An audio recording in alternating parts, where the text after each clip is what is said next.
A new high-voltage transmission line project is set to stretch nearly 200 miles across Central Texas. It's designed to meet rising energy demands in the Permian Basin out in West Texas.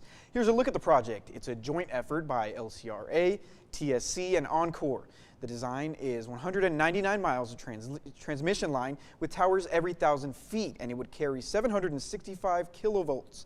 The proposed route starts in East Bell County and runs all the way to Schleicher County, just south of San Angelo. Residents living along the proposed route are raising concerns about the impact on their homes, health, and communities. 6 News anchor Bailey Bates talked to the people most impacted by the massive project. The village of Salado, known for its rolling hills, tall trees, and peaceful sunsets. But soon, some fear those sunsets may be overshadowed by towering steel giants. 19 stories tall and 170 feet wide. These towers are massive. They're going to be seriously ugly. Eric Stone only learned days ago that a massive transmission line will run right through his pasture. I'm really concerned with basically valuing it and it cutting a lot of the equity out of my home. Chuck Morrison sees the threat through a more personal lens. With a pacemaker, I could not live anywhere near transmission lines. Just when I first had it installed, the doctor says, stay away from transmission lines. He didn't say how far, but I would assume at least a half mile. He feels the community was blindsided with little notice. The natives are restless and we're upset. And they tried to sneak it behind us. Both Eric and Chuck are in the path of the E1 route, a proposed corridor that many say impacts more residents than alternative routes. The better solution would be for it not to happen in residential areas. We're building a new high school that is 1/3 of a mile from the tower, and then we have an elementary school which is going to be just a hop from there. Nikki Siegel moved here in January, hoping this would be her forever home. Now she has to worry.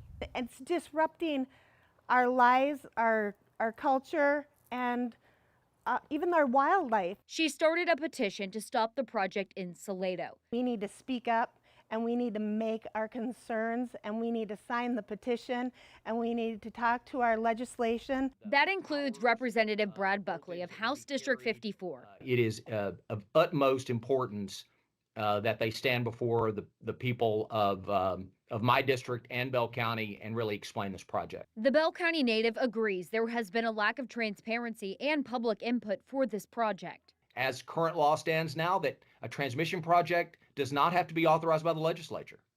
You know, it is outside of our purview, but it's not outside of our purview to demand that these projects be vetted with the public and that we take a deep look. In 2023, Buckley voted in favor of House Bill 5066, all to extend transmission service to support the growing demand of the electric power grid. Buckley says he didn't know how it would be done.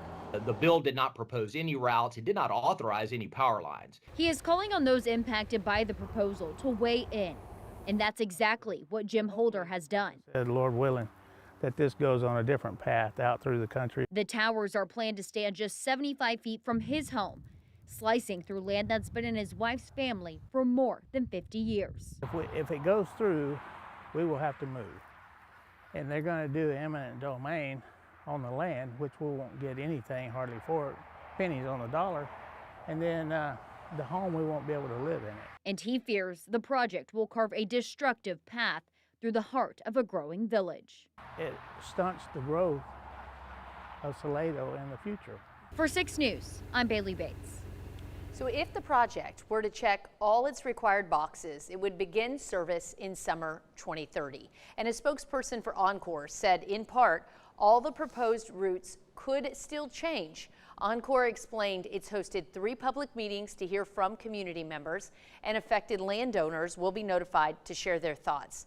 If you're interested in providing feedback on this project, we have ways that you can do that on our website at kcentv.com.